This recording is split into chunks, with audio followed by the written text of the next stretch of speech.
Joelle Puccio is a registered nurse with 14 years of experience in hospital care of the postpartum family and level 3 NICU. She was the director of women's services for the People's Harm Reduction Alliance, a peer-run syringe access program in Seattle, Washington for 7 years, and now serves on the board of directors.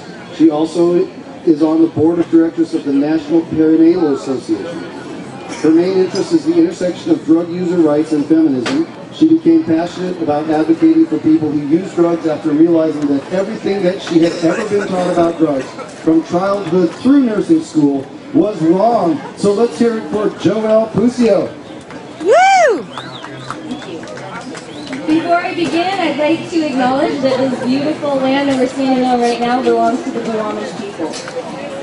Every year here at HempFest, there is so much love for cannabis users. Everyone supports everyone else, whether they use cannabis for fun or medicine. This community is completely united in the promotion of cannabis and the fight to end the war on drug users, or at least the part of the war that affects us. One theme that is constant throughout this festival over the years is the idea that cannabis is safer, more natural, and better than alcohol and other drugs. There's a sense of moral superiority that pervades everything that happens in this park.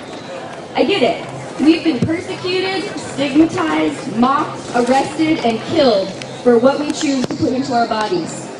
We've been making such stunning, rapid progress recently that even people in the mainstream are starting to agree with the ideas that we've been talking about for decades. It's an exciting time. However, the argument that cannabis is better, that we are better, this elitism is divisive, and it's hurting the fight to end the drug war.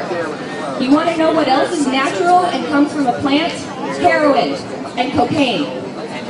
I can guarantee you that many of the people here right now use drugs other than cannabis. The drug-using community has many overlapping parts. Alienating these people who use drugs other than cannabis means that we lose out on a powerful, vital part of our community. The People's Harm Reduction Alliance is a drug user-run syringe access program in the U District. We distribute needles, clean supplies, crack pipes, and meth pipes. But most importantly, love. When I say that love is the most important thing we provide, I'm not exaggerating. Love is the opposite of stigma, and stigma kills. If you use illicit drugs other than cannabis, you are one of the most hated populations that exist in this country. I can't tell you how many people have told me that the only time in their life that they're treated like a human being who is worthy of dignity and respect is when they're at the needle exchange picking up needles or pipes. Hatred for my community is pervasive, it's accepted, it's even respectable.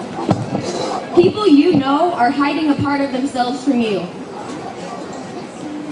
They're avoiding seeking help if they feel they have a problem, and they're feeling like less of a person because they think if you knew the whole truth, you wouldn't love them anymore, and they're probably right. Last year at HempFest, I spoke about the government-sponsored genocide of people in the Philippines who are suspected of using drugs. Not only is it still going on, with the death toll rising to the several thousands, but our own president has voiced approval of this method. Officials around the country are proposing that emergency responders stop saving the lives of overdose victims because it is too expensive. People are dying from 100% preventable overdose deaths. They're dying by the thousands, and they're dying because stigma causes people to use drugs alone, in secret, and to avoid obtaining sterile supplies and the opioid overdose reversal medication, naloxone. In movies, in the news, in schools, and on the streets, my people are constantly being told that they don't matter, that they're invisible, and that they should just die already and they won't be missed. In the Philippines, they kill theirs fast, and here, we kill ours slow. Cannabis, heroin, LSD, and crack are all inanimate objects without intrinsic moral hierarchy. Ending only the parts of the drug war that affect us personally is a selfish and ineffective strategy. Ending cannabis prohibition will not end the system of mass incarceration that has made us the country that puts more of its citizens in cages than any other country in the world. It will not end the racial discrimination that causes most of the people locked in those cages to be brown and black. It will not ease the burden of thousands of our neighbors who can no longer vote, receive food assistance, get a job, or go to college. It will not reunite the families of children who've been placed in foster care for no other reason than their parents' substance use. What we need is a cohesive community of people supporting each other as we dismantle the drug war together. We need to each do our part, whether that is cannabis advocacy, syringe access, dismantling the prison industrial complex, drug purity testing at raves, academic research, or overdose prevention. We need to value the work of others in the movement and celebrate each other's victories instead of tearing each other down. We all want the same thing. We all want to be able to choose what we put into our bodies without having it affect our civil and human rights.